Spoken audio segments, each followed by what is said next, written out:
Một, hai, ba. Xin kính chào toàn thể các anh em ngành nhôm kính. Hôm nay công ty cổ phần xuất nhập khẩu Kính Mác xin giới thiệu với toàn thể các anh em một dòng máy cắt nhôm hai đầu 08, giá rẻ và chất lượng, phù hợp với anh em mới vào nghề. Sau đây tôi xin giới thiệu tổng quan về máy cho anh em. Dòng máy 08 này, về chiều dài của máy là 5,2 m, chiều cao là 1,8 m và bề ngang của máy là 1,5 m. Rất là phù hợp với những khu xưởng của anh em. Và sau đây tôi xin giới thiệu chi tiết về máy ạ. Máy có thể cắt được hai góc, đó là góc 45 và góc 90. Đây đang là hai góc 90 của máy. Tôi sẽ chuyển về hai góc 45. Máy chuyển góc rất là nhẹ nhàng với máy. Ở đây là bảng điều khiển của máy. Bảng điều khiển của máy được chuyển hóa qua hai thứ tiếng. Đây là chuyển góc đầu máy bên trái. Đây là lựa chọn đầu máy. Mình có thể cắt đầu bên trái hoặc đầu bên phải, hoặc là cắt hai đầu cùng một lúc ở chế độ double. Đây là lựa chọn chuyển góc đầu máy bên phải. Đây là dừng cắt khẩn cấp. Đây là kẹp piston. Đây là nút xanh này là khởi động motor, dừng motor. Và một điều đặc biệt đó là nút khóa đầu máy, khóa hơi đầu máy. Mình sẽ khóa trên bảng điều khiển này, rất là dễ. Công suất của mỗi đầu máy là 2,2 kW. Máy được trang bị lưới cắt đường kính 450, lưới cắt Wagen công nghệ của Nhật Bản. Lưới cắt Wagen là một trong những loại lưới cắt tốt nhất trên thị trường hiện nay. Chúng tôi sẽ bảo hành lưới cắt cho anh em trong trường hợp mà lưới cắt nhôm bị bao vía, mót nhôm hay là nổ nhôm.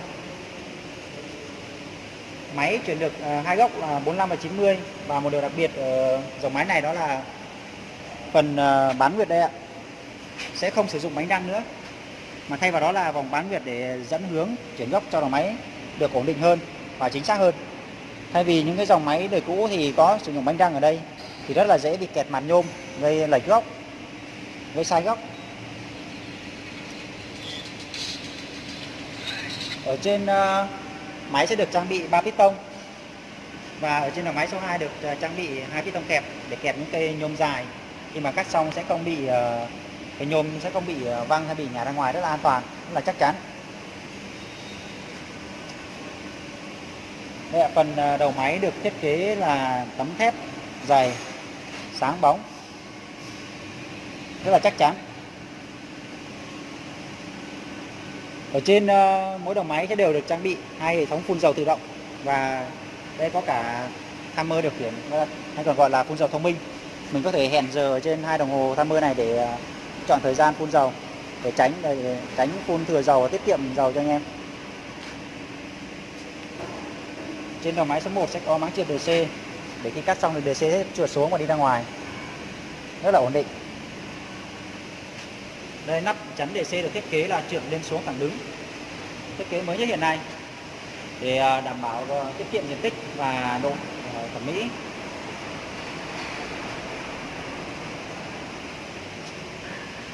Đây là chốt ám hơi của máy đấy ạ. Ray dẫn hướng của đầu máy số 2 là ray đặc tròn T42, được gắn liền trên thân máy không kê, để đảm bảo là máy sử dụng lâu ngày sẽ không bị võng ray, không bị cong đường ray. Phần thân máy đây là sơn vỏ máy là sơn tĩnh điện hoàn toàn 100%, và có sơn chống rỉ ở dưới cung gầm, rất là chắc chắn và đảm bảo.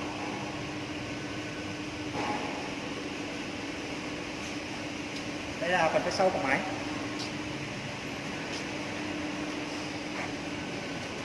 Phần phía sau của máy piston được thiết kế để lùi ra phía sau này hơn so với những dòng máy đời trước, để tránh trường hợp mà dầu làm mát hay là màn nhôm bay vào trong này làm gây kẹt piston hoặc là gây hư hại cho piston. Và cách phần thiết kế chuyển góc hãm của góc 45 góc 90 sẽ được thiết kế chỉnh góc dễ hơn. Để đẩy lưỡi cắt ra ngoài sẽ có hai piston, một piston dầu và một piston khí, để đảm bảo là khi đẩy lưỡi cắt ra ngoài sẽ chạy được êm và chạy mượt, không bị giật.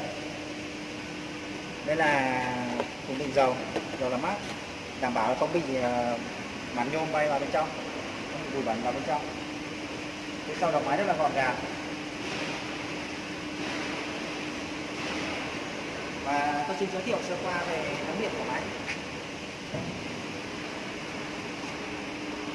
Đây là hệ thống điện của máy.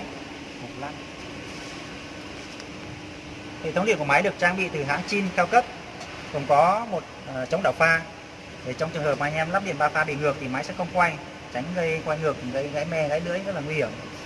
Đây là áp tổng, đây là cầu chì và hai cục khởi động từ. Ngoài ra ở trên hệ thống khởi động từ này sẽ có trang bị thêm hai rờ le nhiệt để có cảm biến nhiệt ở trong motor, tránh trường hợp mà khi motor quay quá nóng hoặc quá tải thì nóng thì nó sẽ ngắt, để đảm bảo an toàn cho motor không bị cháy.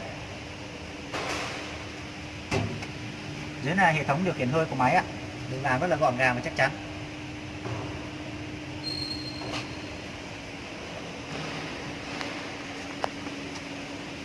Và sau đây tôi sẽ cắt thử vận hành máy thử cho anh em xem. Tôi sẽ cắt đầu máy số 1.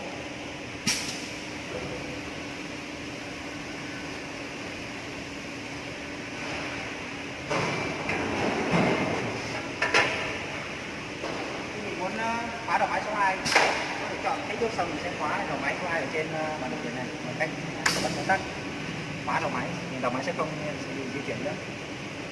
Rất là dễ. Tôi sẽ cắt 45 độ đầu máy số 1.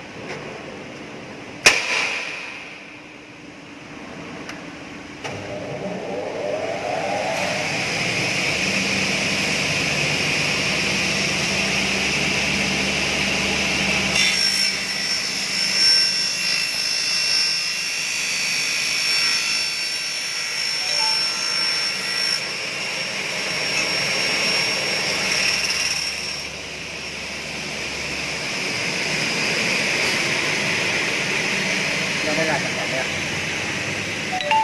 mặt cắt sáng bóng, không bị ba viên, rất là đẹp. Chúng tôi sẽ bảo hành lưỡi cắt cho anh em trong trường hợp mà lưỡi cắt nhôm bị ba viên, móp nhôm bị nổ nhôm.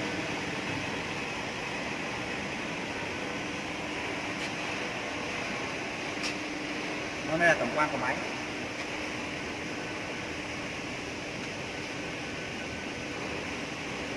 Vâng, và ngoài ra thì công ty chúng tôi còn cung cấp tất cả các dòng máy khác như máy cắt nhôm hai đầu 08S này, máy cắt nhôm hai đầu 09S, máy cắt nhôm hai đầu 05, máy phay đố, ép góc, đốt dập, máy đánh khí, máy phay đố, máy phân khóa, máy cắt plasma CNC và tất cả các máy khác làm về cửa nhôm và cửa nhựa.